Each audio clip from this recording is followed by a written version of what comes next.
This story starts back in 2002. Council members began discussing the need to remodel the animal shelter. Back in 2004, Animal Services Director Jamie Cantrell explained the problem. He said, "We're looking to make some drastic improvements so that we can do more for the people and the animals of the community." So the decision was put on the ballot, and in 2004, voters approved a little more than $1 million for a new shelter. But that wasn't enough money to build a brand new facility, and renovating the old one was a lost cause. Plans that had existed before then to try to rebuild or upgrade the existing facility just weren't practical. It was so old, had so many problems. It stunk to high heaven, to be honest with you. And it would be 3 years before they found a solution. A private donation of $1 million came through that was combined with $4.1 million in tax dollars for a grand total of $5,118,000 for a state-of-the-art facility. And how was all that money justified to taxpayers?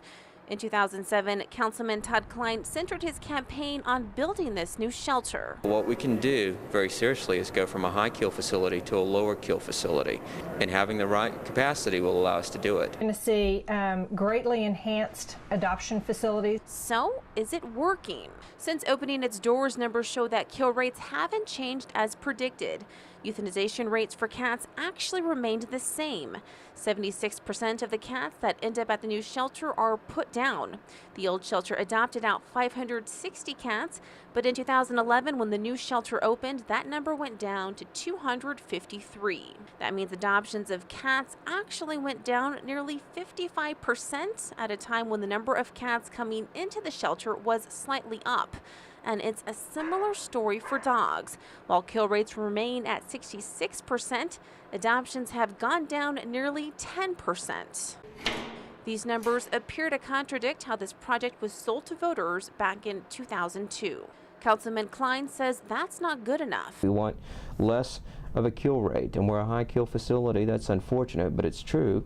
It's going to take more adoptions to make that happen.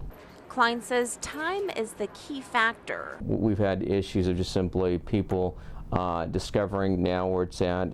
The justification for a new shelter in the first place was to get rid of this old one. But as of today, the city is operating two separate facilities. So we asked the mayor why. The facility that was built within the available money really didn't have the money to build an isolation area for animals as they're picked up as strays to be able to be held and make sure they weren't diseased. According to George Torres, Animal Services Director for the city of Lubbock, each kennel has its own filtration system to help prevent the spread of disease. We use a good product which contributes to killing about 11 different viruses.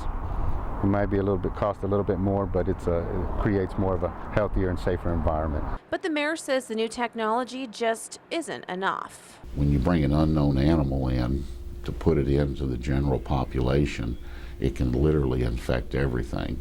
So it's best to keep those isolated till we know they're okay and they're available for adoption, then they can be moved into the adoption center. The ultimate goal is to build a separate holding facility on the same 15-acre lot that the new shelter is located on. Records we obtained actually show operating expenses rose by $200,000. So we showed the mayor those numbers. Do you think we're paying a little bit extra to operate two facilities?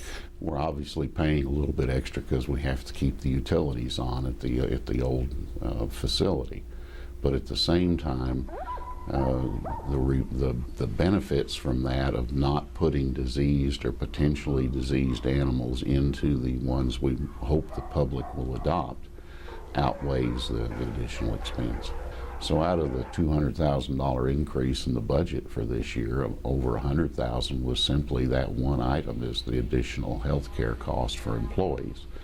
The other costs were a whole collection of things. Some supplies went up, utilities, and these types of things. And those collection of things point back to operating two separate facilities, adding up to about $50,000 of extra expenses. Professional services went from $3,500 to $53,000. That's probably veterinary services. That is probably under our vet services for our contract with our veterinarian, that now she's having to cover two shelters.